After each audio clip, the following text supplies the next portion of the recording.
Hello everyone, welcome back to Kranthi story. ఈరోజు నేను దోసకాయ పచ్చడిని రైస్లోకి టేస్టీగా, ఈజీగా, తక్కువ టైంలోనే ఎలా ప్రిపేర్ చేయాలో షేర్ చేస్తాను. దోసకాయ పచ్చడిని చాలా రకాలుగా ప్రిపేర్ చేస్తూ ఉంటారు. ఈ ప్రాసెస్లో ఈజీగా దోసకాయ పచ్చడిని ప్రిపేర్ చేసుకోవచ్చు. ఇలాంటి మరిన్ని వీడియోస్ కోసం ఛానల్ని సబ్స్క్రైబ్ చేసుకుని బెల్ బటన్ని యాక్టివేట్ చేసుకోండి. ముందుగా దోసకాయను తీసుకుని పైనున్న స్కిన్ని పీల్ చేసి వాష్ చేసి తీసుకోవాలి. దోసకాయను ముక్కలుగా కట్ చేసుకోవాలి. ఇలా కట్ చేసుకునే ముందు దోసకాయను ఒకసారి టేస్ట్ చూడాలి. ఒక్కొక్క దోసకాయ చేదుగా ఉంటుంది. అలా చేదుగా ఉన్న దోసకాయలు మనకి రెసిపీస్కి యూజ్ అవ్వవు. ఇందులో ఉండే సీడ్స్తోనే తీసుకోవచ్చు. ఇలా కట్ చేసిన తర్వాత పక్కన పెట్టుకోవాలి. ఇప్పుడు స్టవ్ పైన పాన్ పెట్టుకుని ఫ్లేమ్ని సిమ్లో పెట్టుకుని 2 టేబుల్ స్పూన్స్ ఆయిల్ని యాడ్ చేసుకోవాలి. ఆయిల్ హీట్ అయిన తర్వాత 2 టేబుల్ స్పూన్ల పల్లీలను యాడ్ చేసుకోవాలి. పల్లీలను బాగా ఫ్రై చేసుకోవాలి.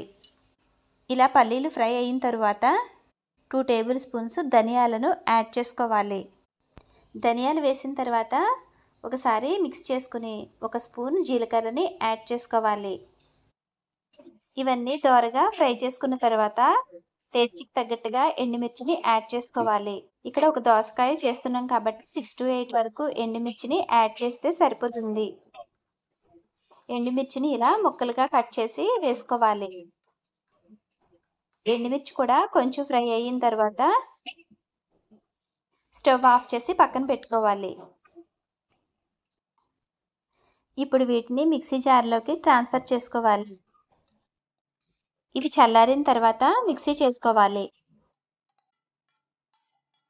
ఇప్పుడు సేమ్ అదే పాన్లో 1 టేబుల్ స్పూన్ ఆయిల్ వేసుకుని దోసకాయ ముక్కల్ని కొంచెం ఫ్రై చేసుకోవాలి. దోసకాయ ముక్కలు మరీ సాఫ్ట్గా అవ్వవలసిన అవసరం లేదు. ఒక 50% వరకు మగ్గించుకుంటే సరిపోతుంది.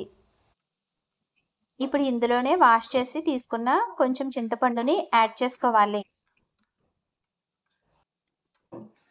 చింతపండు వేసిన తర్వాత కలుపుకుని 1 స్పూను సాల్ట్ని యాడ్ చేసుకోవాలి. ఇప్పుడు ఒకసారి కలుపుకుని మూత పెట్టి మగ్గనివ్వాలి. ఒక 5 మినిట్స్ తర్వాత మూత తీసుకుని చెక్ చేసుకోవాలి. దోసకాయ 50% వరకు మగ్గింది. ఇలా మగ్గితే పచ్చడి చేసుకోవడానికి సరిపోతుంది. ఇప్పుడు స్టవ్ ఆఫ్ చేసుకుని దీనిని కూడా చల్లారనివ్వాలి. ఇప్పుడు ఆల్రెడీ మిక్సీ జార్లో వేసుకున్న పల్లీలు, ధనియాలు అవి చల్లారి ఉంటాయి. ఇప్పుడు వీటిని మిక్స్ చేసుకోవాలి. వీటిని మరీ సాఫ్ట్గా కాకుండా ఇలా బరకగా గ్రైండ్ చేసుకోవాలి. ఇలా బరకగా గ్రైండ్ చేసుకున్న తర్వాత మనం వేయించి పెట్టుకున్న దోసకాయ ముక్కలను కూడా ఇందులో యాడ్ చేసుకోవాలి. ఇప్పుడు వీటిని మిక్సీ పట్టుకోవాలి. ఈ పచ్చడిని మరి పేస్ట్లా కాకుండా బరకగానే మిక్సీ చేసుకోవాలి. ఇక్కడ చూపించిన విధంగా ఇలా మిక్సీ పట్టుకున్న తర్వాత ఇందులోకి ఒక మీడియం సైజు ఆనియన్ని ముక్కలుగా కట్ చేసి వేసుకోవాలి. ఆనియన్స్ వేసిన తర్వాత జస్ట్ ఒక పల్స్ ఇచ్చి ఆపేయాలి. మనం రైస్లో కలుపుకునేటప్పుడు ఆనియన్స్ ఇలా మనకి రైస్లో తగిలితేనే టేస్ట్ బాగుంటుంది. ఇప్పుడు ఈ పచ్చడిని బౌల్లోకి ట్రాన్స్ఫర్ చేసుకుని పోపు పెట్టుకోవడానికి స్టవ్ పైన పాన్ పెట్టుకోవాలి. ఒక 2 టేబుల్ స్పూన్ల ఆయిల్ వేసుకుని 1 టీ స్పూన్ ఆవాలు, మినపప్పు, కట్ చేసి పెట్టుకున్న ఎండుమిర్చిని వేసుకుని ఫ్రై చేసుకోవాలి. ఇవి కొంచెం ఫ్రై అయిన తర్వాత కొంచెం కరివేపాకును కూడా యాడ్ చేసుకోవాలి. 1 టీ స్పూను ఇంగువను కూడా యాడ్ చేయాలి. ఇప్పుడు వీటన్నింటినీ బాగా ఫ్రై చేసుకుని స్టవ్ ఆఫ్ చేసుకోవాలి.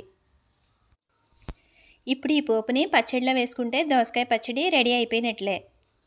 చూసారు కదా, అన్నంలోకి ఎంతో టేస్టీగా, ఈజీగా, తక్కువ టైంలోనే దోసకాయ పచ్చడిని ప్రిపేర్ చేసుకోవచ్చు.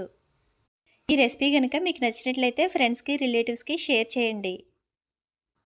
Thank you for watching.